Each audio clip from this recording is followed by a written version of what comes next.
conciliables? ¿Cómo hacemos para conciliar sentido de la fe, sentido común y magisterio de la Iglesia en un caso como el control de natalidad?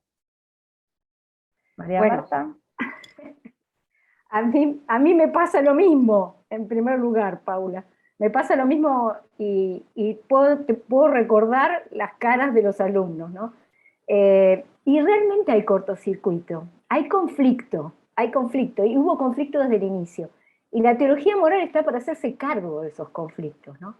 Y en ese conflicto que pasó desde el inicio, tenemos que recordar que esto fue primero un conflicto de conciencia.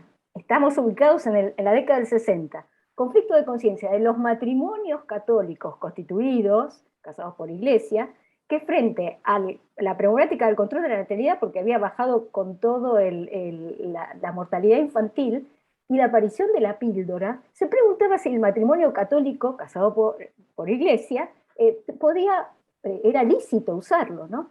Entonces, comienza el conflicto, ese es el conflicto, pero también cuando lo recibe la comisión, o sea, una vez que el Vaticano II lo asume, lo expresa en Gaudium et Spes, después aparece una comisión que convoca a Pablo VI, que trabaja durante 3 años, 100 personas, y luego 2 años más, 20 personas. Dentro de esas 20 también había conflicto. Aquellos que pensaban, 16, que el discernimiento final del matrimonio católico frente a ciertas situaciones donde la obligación realmente era grave, no podía dejarse de lado.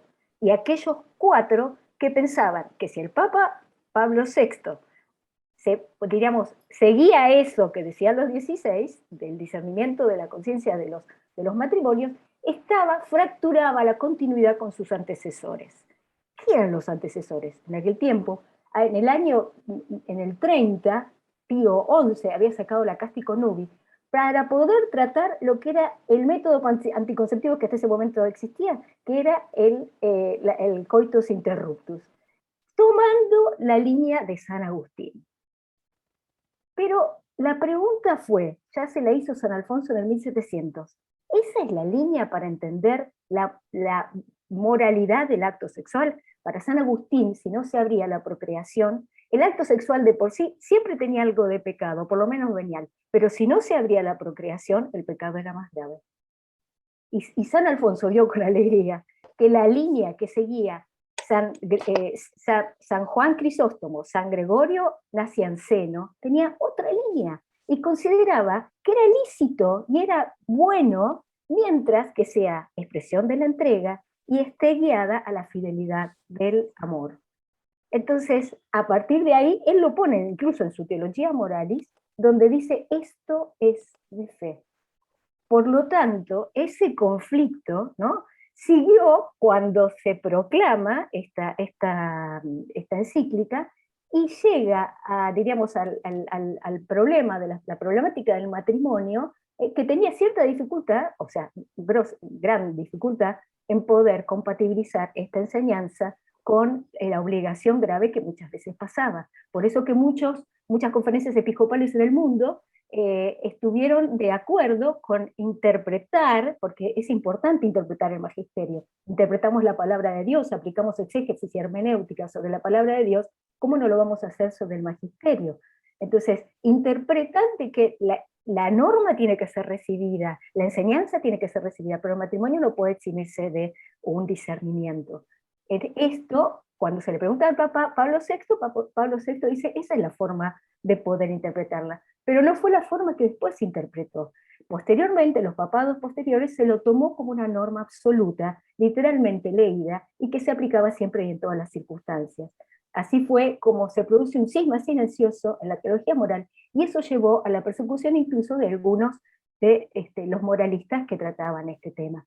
Pero el conflicto sigue, pero tenemos que tener en cuenta que el formato de la pregunta hoy no es la misma.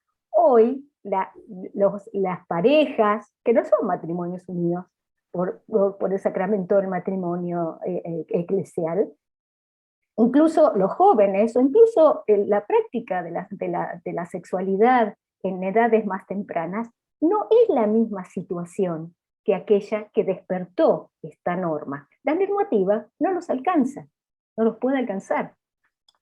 El conflicto sigue y hay que hacerse cargo de ese conflicto. Pero vos mencionabas el discernimiento. Tita, ¿qué implicancias tiene el discernimiento entonces en este caso? Mira, primeramente hay que recordar que la conciencia no puede eximirse de discernir, ¿eh? No puede eximirse de discernir. ¿Por qué? Porque la conciencia no tiene obediencia de vida, o sea, no puede no recibir una norma y ver qué es lo que Dios le pide para ellos, especialmente cuando es un matrimonio, en esta situación concreta, con estas circunstancias y con estas consecuencias que se derivan de las decisiones que se toman. La conciencia no tiene obediencia de vida. ¿Por qué? Porque no nos podemos presentar ante Dios con respuestas ajenas y porque no puede haber una norma para cada situación concreta. Por lo tanto, no podemos eximirnos de aplicar una norma, no en forma automática, sino pensando y discerniendo qué es lo que Dios quiere de nosotros, ¿no? Eso es importante. Está bien, yo te entiendo, pero te escucho y como lo decís, pareciera que entonces vale todo, más allá de la norma, que cada uno haga lo que quiera. Sí, eso también sale al encuentro Amor y Leticia cuando dice que se debe distinguir adecuadamente, sabiendo discernir bien las situaciones, ¿no? O sea, la norma siempre va a custodiar un valor, ¿no? Siempre va a haber un principio detrás. Por lo tanto, yo no la puedo descartar, porque hay que seguir cuidando ese valor. Pero cuando yo esa prescripción la bajo, track, sobre una realidad, ¿no? Como quien baja un molde cuando estoy haciendo empanadas o una galletita sobre la extensión de la masa, queda una masa de realidad afuera, queda una masa de gente afuera. Y eso no es lo que se debe hacer, porque toda la realidad tiene que estar asumida. Si no, no son buenas decisiones. Van a ser decisiones ideales, van a ser decisiones que uno quisiera que fueran, o decisiones para gente que ojalá lo pueda cumplir. Pero esas decisiones ideales no van a hacer que yo crezca, ¿no? Va a ser un paso demasiado largo, ideal. Y precisamente la moral cristiana es un reto vital a crecer, a mi ritmo, gradualmente, desde el fondo de mi fragilidad, pero a crecer sin excusas.